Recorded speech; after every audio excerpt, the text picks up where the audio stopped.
कहानी की शुरुआत में हमें एक जेल दिखाया जाता है जिसके अंदर गार्ड्स एक एलियन की पहरेदारी कर रहे थे।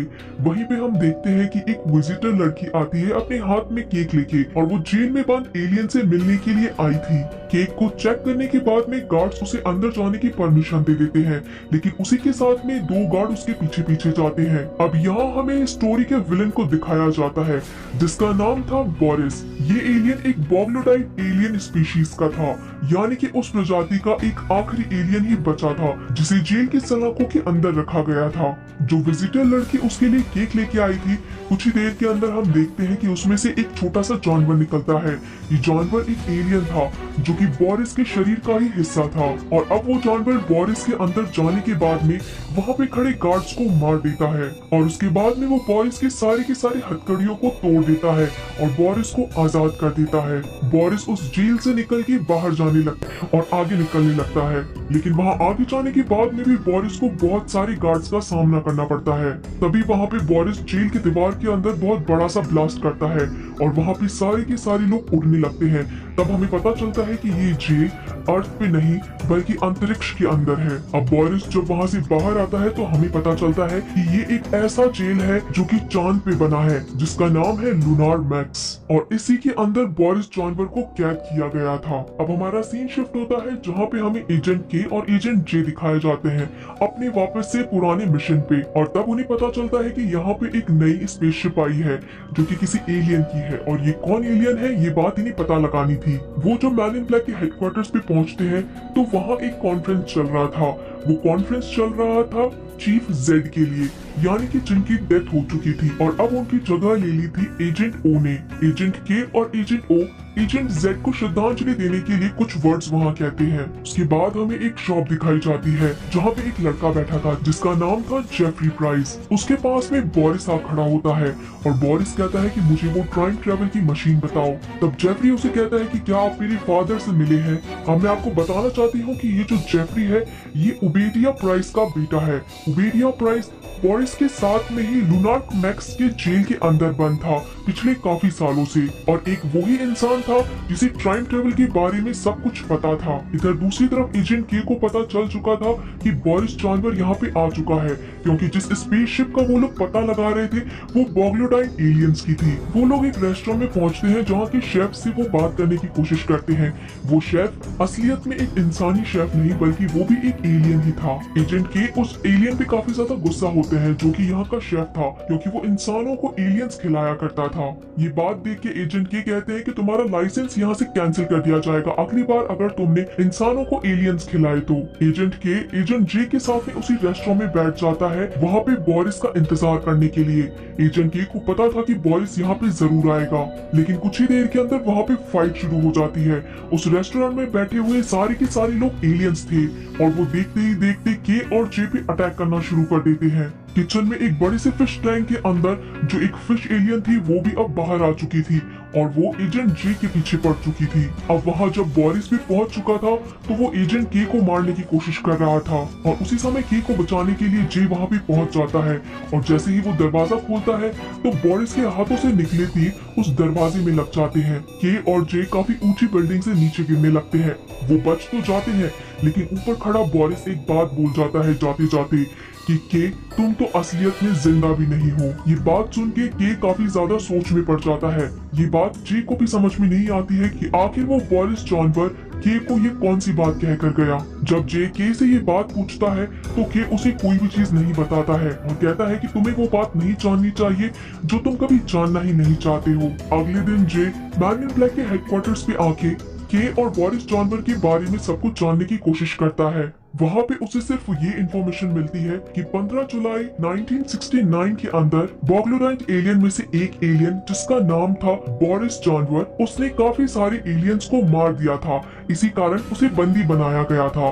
उसने सबसे पहले मारा था रोमन बंजारा को कोनी आइलैंड के अंदर। उसके बाद उसने जिसे मारा था वो था द फैक्ट्री, और आखिर में केप कैनारवेल में एजेंट के साथ में हुई लड़ाई के अंदर बोरिस जानवर को बंदी बना लिया गया था। अब एजेंट जे उस कंप्यूटर से और पूछने की कोशिश करते हैं, तब वो कंप्यूटर वहाँ पे एक्सेस डिनाई दिखा देता है, यानी कि कुछ चीजें ऐसी भी है जो कि हाई लेवल एजेंट्स को भी नहीं दिखाई जा सकती है। उस कंप्यूटर ने एक ये बात भी बताई थी कि जुलाई 1969 के अंदर बोरिस और के बीच में जो फाइट हुई थी उसमें एजेंट के को प्राइज भी दिया गया था, क्योंकि उसने आर्कनेट डिवाइस को लॉन्च किया था अर्थ पे, और ये डिवाइस बॉग्लोराइट एलियंस को अर्थ पे आने से बचाती है। एजेंट जे ये सारी बातें जानना तो चाहता था, लेकिन उसकी कुछ समझ नहीं आ रहा था कि आखिर बोरिस क्या।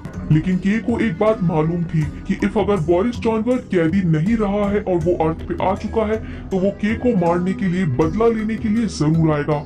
इसीलिए के अपनी गन्स लेके अपने घर में ही बैठ जाता है। अगली सुबह जे के घर पे जाता है, लेकिन तब तक समय काफी ज्यादा बदल चुका था। के घर के अंदर कोई दूसरी फैमिली रह रही थी। जे जब मैन इन ब्लैक के हेडक्वार्टर्स में पहुंचता है तो अब उसका पार्टनर भी कोई और ही था। वो जब सभी से के बारे में पूछता है तो सभी लोग अनजाना बिहेव करते हैं, किसी को भी के बारे में कुछ मालूम ही नहीं था। अब जे वहाँ पे सभी के सामने जोर से चिल्ला चिल्ला के कहता है कि तुम सभी लोगों ने बहुत अच्छा मजाक किया है, अब चलो मुझे जल्दी से के बारे में बताओ। तभी वहाँ पे एजेंट ओ पहुंच जाती है, जो कि अब चीफ बन चुकी है। अब एजेंट ओ के को बताती है कि तुम जिसे ढूंढ रहे हो वो पिछले 40 साल पहले मर चुका है। तो जे कहता है कि मैं उससे अभी पिछली रात बात कर रहा था, पिछली रात हम लोग साथ में थे, तो ये चीज कैसे पॉसिबल है। तब एजेंट ओ उसे बताती है कि ये सिर्फ और सिर्फ एक चीज से ही पॉसिबल है, ये सब कुछ टाइम ट्रेवल के कारण ही हुआ है। आज से बहुत सालों पहले एक सन की एलियन था जिसका नाम था ओबेडिया प्राइस, उसी ने टाइम ट्रेवल का इजाद किया था। अगर बोरिस जॉनवर ने इस टाइम ट्रेवल को सीख लिया होगा तो वो पास्ट के अंदर जाके के को मारना चाहेगा, क्योंकि के ने ही उसे मारा था और बंदी बनाया था सालों तक। तभी उन्हें पता चलता है कि अर्थ के ऊपर बॉग्लोराइट एलियन ने हमला कर दिया है। तभी जे कहता है कि आप लोग जल्दी से अर्थ के ऊपर आर्कनेट बिछा दो। तब एजेंट ओ बोलती है कि आर्कनेट जैसी कोई चीज नहीं है। तब जे कहता है कि ये के ने इजाद किया था। तब एजेंट ओ बोलती है कि के को मरे हुए पिछले 40 साल हो चुके हैं। तब जे को समझ में आता है कि अगर के ही नहीं होगा तो आर्कनेट कहां से आएगा, अगर आर्कनेट ही नहीं होगा तो अर्थ के ऊपर कोई भी एलियन स्पेसशिप हमला कर सकती है। और अब जे को समझ में आता है कि सबसे पहले उसे भी टाइम ट्रेवल करना होगा। किसी टाइम ट्रेवल के कारण वो बोरिस को मार सकता है, और अगर बोरिस मर जाएगा तो फिर सारी चीजें पहले की जैसे हो जाएंगी। अब जे वहाँ पे जेफरी की शॉप पे पहुंच जाता है और जेफरी से उसी टाइम ट्रेवल के बारे में पूछता है। जेफरी उसे उस बिल्डिंग के सबसे ऊपरी छोर पे ले जाता है और उस टाइम ट्रेवल गैजेट के बारे में बताना शुरू करता है। वो कहता है कि जब तुम जमीन से सिर्फ और सिर्फ 2 गज की दूरी पे हो तो इस गैजेट के अंदर ग्रीन कलर का लिक्विड भरने लगेगा। मैं इसके अंदर तुम्हारी डेट फिक्स कर देता हूँ, 16 जुलाई 1969, जिस दिन तुम्हें जाना है। तब जेफ कहता है कि इसे तुम 15 जुलाई 1969 में सेट करो, ताकि मैं एक दिन पहले ही जाके बोरिस, और वो उस बिल्डिंग से छलांग लगा देता है। एजेंट जे भी अब टाइम ट्रेवल करके 15 जुलाई 1969 के अंदर पहुंच जाता है। वो होटल के बाहर से एक कार चोरी करता है और वहां से पहुंचने लगता है कोनी आइलैंड के अंदर। वहां पे हमें पास्ट वाला बोरिस दिखाई देता है, जो कि इस समय 40 साल जवान है। जे रोमन को बचा पाता और बोरिस को मारता।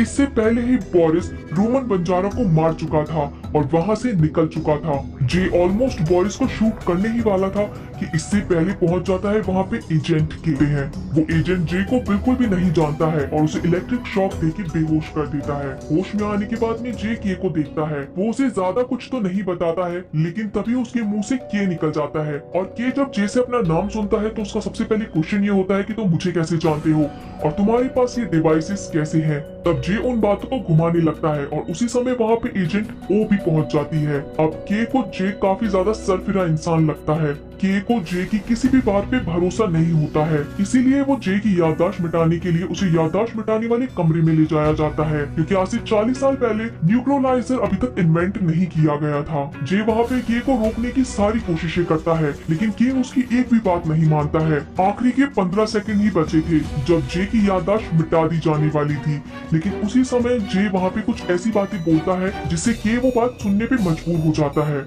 जे बोलता है कि कल के दिन में तुम बोरिस पकड़ने के लिए जाओगे, लेकिन तुम उसे मार देना, तुम उसे कैद मत करना, नहीं तो आने वाले समय बहुत ज्यादा भयानक हो जाएगा। ये बात सुनते ही वहाँ पे के उस टाइम मशीन को बंद कर देता है और जे को वहाँ से आजाद कर देता है। और अब के को कुछ कुछ समझ में आने लगता है कि हो सकता है कि ये फ्यूचर के अंदर से आया हुआ MIB का ही एजेंट है। और अब वो दोनों मिलके फ्यूचर में होने वाली घटना को रोकने के लिए जाते हैं। तब के जे से पूछता है कि आप बताओ हमें सबसे पहले कहाँ जाना है। तब जे वहाँ पे अपनी सारी याददाश्त पे जोर डाल के सोचता है कि आखिर में रोमन बंजारा जब मारा गया था तो उसके बाद में सेकंड जिसका मर्डर हुआ था वो किसी द फैक्ट्री का नाम। कुछ देर बाद जब उनके बॉस के बारे में पता चलता है तो उन्हें फील होता है कि उन्हें आने में काफी ज्यादा देरी हो चुकी है, क्योंकि वहाँ पे जो एलियन था उसको ऑलरेडी बोरिस मार चुका है। लेकिन तभी उन्हें एक क्लू मिलता है कि वहाँ पे एक बुक रखी थी जिसपे लिखा था ग्लैमर। अब उन्हें पता था कि नेक्स्ट उन्हें कहाँ पे जाना है, एक ऐसी जगह जहाँ पे फैशन शो चल रहा था। उन्हें ये बात पता थी कि ग्लैमर में बोरिस इसलिए पहुंचने वाला था क्योंकि उसे अब ग्रिफिन को मारना था। अब मैं आपको ग्रिफिन के बारे में बताना चाहती हूँ। ग्रिफिन एक ऐसा एलियन था जो कि अपने एलियन स्पीशीज का एक आखिरी एलियन बचा था। उसकी खूबी ये थी कि वो फ्यूचर के अंदर की हर चीज देख सकता है, यानी कि फ्यूचर में जो भी चीज होने वाली है ग्रिफिन वो पहले से ही भांप लेता है। और इसी के साथ में ग्रिफिन के पास था आर्कनेट। आर्कनेट एक ऐसा डिवाइस है जो कि एक बार अगर किसी ग्रह के ऊपर लग जाए तो उसको कोई दूसरा ग्रह खत्म नहीं कर सकता है। बोरिस अपने बॉग्लुडेंट स्पीशीज को बचाना चाहता था, इसलिए वो ग्रिफिन से आर्कनेट लेने के लिए उसी जगह पे पहुंचा था। अब जब के और जे को ग्रिफिन मिल जाता है तो ग्रिफिन वहां बोलता है कि अगर मैं यहाँ से बच गया तो तुम लोग मुझे बाद में मिलना, मैं तुम लोगों को एक गिफ्ट दूंगा। और उसी के बाद वो कहता है कि अगले 2 मिनट के अंदर बोरिस यहाँ पे पहुंच जाएगा और अगर हम लोगों ने बातों में समय बर्बाद किया तो वो आके मुझे और तुम्हें सबको मार देगा। और कुछ ही सेकंड के अंदर होता भी ये है, बोरिस वहाँ पे पहुंच जाता है। लेकिन के और जे इस समय ग्रिफिन को प्रोटेक्ट कर रहे थे तो ग्रिफिन वहाँ से भाग निकलता है। इस समय के ने जे की सारी गन्स ले ली थी जो कि एलियंस को मारने वाली गन्स थी। इसी कारण उसके पास एक नॉर्मल पिस्तौल थी और उसके हाथ से बोरिस निकल जाता है। अब के और जे दोनों को नहीं पता था कि आखिर ग्रिफिन भी कहाँ गया है और बोरिस भी कहाँ गया है, इसलिए वो दोनों एक रेस्टोरेंट में जाते हैं कुछ खाने के लिए। तभी जे को ये याद आता है कि ग्रिफिन ने आखिरी टाइम पे ये कहा था कि एक बहुत शानदार खेल होने वाला है। उस खेल से याद आता है कि उस साल का सबसे शानदार खेले जाने वाला खेल एक स्टेडियम में होना बाकी था। अब के और जे भी उसी स्टेडियम में पहुंच जाते हैं जो कि उनका अंदाजा था और उनका अंदाजा सही निकला। ग्रिफिन उसी स्टेडियम के अंदर था, लेकिन प्रॉब्लम ये थी कि वहां पे कोई भी मैच नहीं चल रहा था, बल्कि ग्रिफिन अपनी जो पावर थी जो कि वो फ्यूचर में देख सकता था उसी से वो मैच एंजॉय कर रहा था। ग्रिफिन जब देखता है कि के और जे वापस से आ चुके हैं तो वो उन्हें वो गिफ्ट देता है। वो गिफ्ट और कुछ नहीं दोस्तों बल्कि आर्कनेट था। ग्रिफिन बताता है कि मैं मेरा ग्रह खो चुका हूँ, मेरा पूरा ग्रह डिस्ट्रॉय हो चुका है, लेकिन मैं नहीं चाहता कि तुम लोगों का अर्थ भी डिस्ट्रॉय हो जाए। अगर ये आर्कनेट तुम लोग अपने अर्थ पे लगा दोगे तो तुम्हारे अर्थ को कोई भी एलियन डिस्ट्रॉय नहीं कर पाएगा। वो उन दोनों के कंधों पे हाथ रखता है और फ्यूचर में चलने वाला गेम वो उन दोनों को दिखाता है। इन सारी बातों के चक्कर में वो ये देखना भूल जाता है कि उसी समय पे बोरिस आके उसे उठा ले जाता है। अब जे और के भी बाहर आते हैं। के अपनी कार में से 2 डिवाइस निकालता है। ये एक ऐसी बाइक थी जिसकी 2 पहिए नहीं बल्कि एक ही पहिया था, लेकिन ये सुपर फास्ट स्पीड वाली बाइक थी। अब वो दोनों बोरिस का पीछा करने लगते हैं। बोरिस रास्ते के अंदर अपने हाथ में से निकलने वाला छोटा सा एलियन ग्रिफिन के पास भेजता है और उसे वो गैजेट छीन के ले आता है। दूसरी तरफ के और जे बोरिस को पागल बना के ग्रिफिन को अपने पास ले आते हैं। वो सोचते हैं कि इस फाइट के अंदर बोरिस मर चुका है, लेकिन असल में ऐसा नहीं होता है। बोरिस भी वहाँ से भाग निकला था। बोरिस एक ऐसी जगह पे खड़ा था जहाँ पे वो ग्रिफिन से छीना हुआ इंस्ट्रूमेंट खोल के देखता है, लेकिन वो आर्कनेट नहीं था बल्कि वो तो एक खाली सा डब्बा था। और गाइस इसी समय पे पहुंच जाता है असली बोरिस, यानी कि 40 साल बाद वाला बोरिस जो कि प्रेजेंट टाइम का था और अभी ये पास्ट में जा चुका है टाइम ट्रेवल करके, यानी कि 1969 में। अब यहाँ पे दोनों बोरिस खड़े थे। 1969 का जिसके दोनों हाथ थे और उसी के सामने खड़ा था 2012 का वो बोरिस जिसने 40 साल कैद में गुजारे थे और इसी के साथ उसका एक हाथ भी कटा हुआ था। अब वो दोनों मिलके आगे की प्लानिंग बनाते हैं। इधर दूसरी तरफ वहाँ पे ग्रिफिन अपना असली चेहरा दिखाता है। वो बताता है कि जब बोरिस जानवर जैसा हमारे पीछे पड़ा हो तो हमें चीजें छुपानी पड़ती है। और अब वो आर्कनेट निकाल के दे देता है के को और वो बताता है कि तुम्हें बस इसे अर्थ के बाहर पहुंचाना है। तब ये सभी लोग सोचते हैं कि ये चीज पॉसिबल कैसे होगी। तब ग्रिफिन चांद की तरफ देखता है।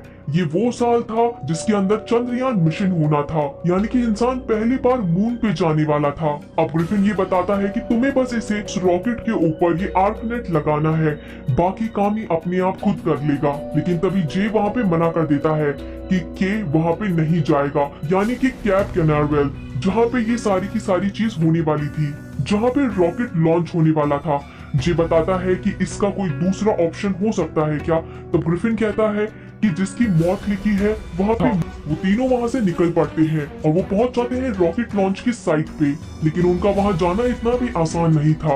वहाँ पे बीच में ही सोल्जर्स ने उन्हें पकड़ लिया था। ग्रिफिन ने कहा था कि तुम सिर्फ सच बताओ। सच बताने पर भी अब वो सोल्जर्स उन्हें नहीं छोड़ते हैं। आखिर में ग्रिफिन उनके सबसे हायर अथॉरिटी वाले जनरल के कंधे पे हाथ रखता है और उन्हें वो विजन दिखाता है जो कि उन्हें देखना जरूरी था।